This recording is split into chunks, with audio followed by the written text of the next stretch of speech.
Good morning. हमें बताइए किस स्टॉक पे आपका सवाल है। नेल्को शेयर 500 शेयर है सर, वो जी शॉर्ट टर्म के लिए। ठीक है 185 रुपीज सर एवरेज प्राइस। ठीक है। What is short term view sir? Okay okay, short term का नजरिया है शरण इनका मत 185 1 की। मंथ 2 मंथ ऐसे। अच्छा, 2 to 3 months ना। हाँ सर, हाँ सर। ठीक है। शरण जरा हमें बताइए 185 की इनकी बाइंग है। इनकी बाइंग के आसपास ही है नैल्को का शेयर, और मेटल आजकल फोकस में भी है। पिछले दिनों हमने एक अच्छी तेजी भी देखी थी। इनकी बाइंग प्राइस के हिसाब से ये चाहते हैं कि इन्हें 3 महीने का नजरिया दिया जाए। तो स्टॉक ने रिसेंटली अपने 200 डे मूविंग एवरेज को टेस्ट किया, वहां से थोड़ा करेक्ट हुआ, अभी अपने 100 डे मूविंग एवरेज के आसपास सपोर्ट ले रहा है। ट्रेंड काफी अच्छा लग रहा है, नीचे स्तरों से स्टॉक ने काफी अच्छी रैली दी है। एक बार रिवर्सल 185 इनके बाइंग प्राइस पर एक रिवर्सल लग रहा है अपसाइड के लिए, तो स्टॉक में बने रहिए। आगे 2 से 3 महीने के लिए खाली अच्छे मेटल और मेटल स्टॉक्स में अच्छी तेजी देखने को मिल सकती है। टारगेट्स आपके रहेंगे बेसिकली 195 और 210 के लेवल्स के लिए। और फिर भी अगर आपने रीसेंट परचेस किया है और आपका शॉर्ट टर्म व्यू है, तो स्टॉप लॉस भी जरूर रखना 180 या 179 के लेवल्स के लिए। स्टॉप लॉस यहाँ पर आपको फिलहाल लगाकर रुकने की सलाह राजन को मिल रही है नाल्को में। हम आगे बढ़ते हैं। सर्वेश साहब फोन लाइन पर है मेरे साथ। हाय, गुड मॉर्निंग। कहाँ से बोल रहे हैं आप? नमस्कार मैडम, मैं कानपुर से बोल रहा हूँ। कानपुर से। बताइए सर्वेश जी, किस स्टॉक पे खरीदारी की है? हाँ, 1000 शेयर है मैडम, ये टाटा स्टील के 84 के रेट पे।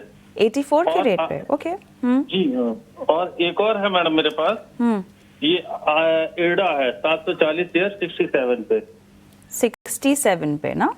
जी ठीक है। देखिए, दोनों में ही आपको कब तक रुकना है ये मुझे बताएंगे आप जरा? मैं भी रुक लूंगा, वेट कर लूंगा, कोई दिक्कत नहीं है। 2 से 3 साल रुक लूंगा, वेट कर लूंगा। मुनाफा बुक भी नहीं करना? नहीं मैडम, अभी नहीं करना है। चलिए, बहुत बढ़िया गौरांग, काफी क्लियर है। बाइंग प्राइस भी बहुत अच्छी है, मुनाफे पर भी बैठे हैं, क्या सलाह होगी?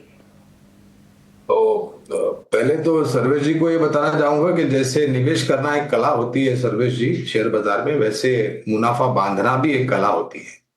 लालच सर पर चढ़कर तांडव कभी नहीं करनी चाहिए।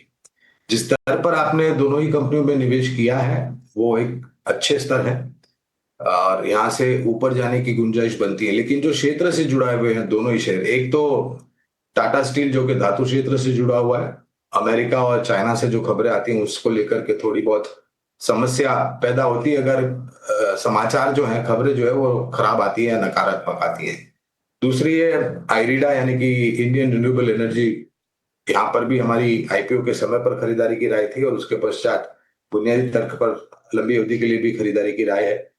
लेकिन इतना ध्यान रखें कि ठीक है, आपको अभी रुपयों की जरूरत नहीं है, आप निवेशित रह सकते हैं लंबी अवधि के लिए, तो बिल्कुल निवेशित रहे।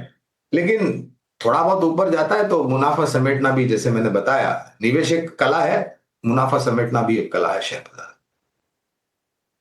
तो ये है टाटा स्टील पर आपको एक्सपर्ट राय मिलती हुई। बढ़ते हैं आगे। बलभद्र जी हमारे साथ इस वक्त जुड़े हुए हैं झारखंड से। बलभद्र जी नमस्कार, पूछिए किस स्टॉक पे आपका सवाल है। नमस्कार सर। जी जी सर, मेरा JSW एनर्जी पे हाँ। 200 शेयर है। ठीक है, ये 506 का आसपास कुछ। ठीक है, और एक पिरामल फार्मा में 300 शेयर है सर। ठीक है, 214 के आसपास। ठीक है। तो हमें बताइए कितना टाइम देना चाहते हैं। जी सर, 6 महीना तक रुक सकता हूँ। 6 महीने का नजरिया।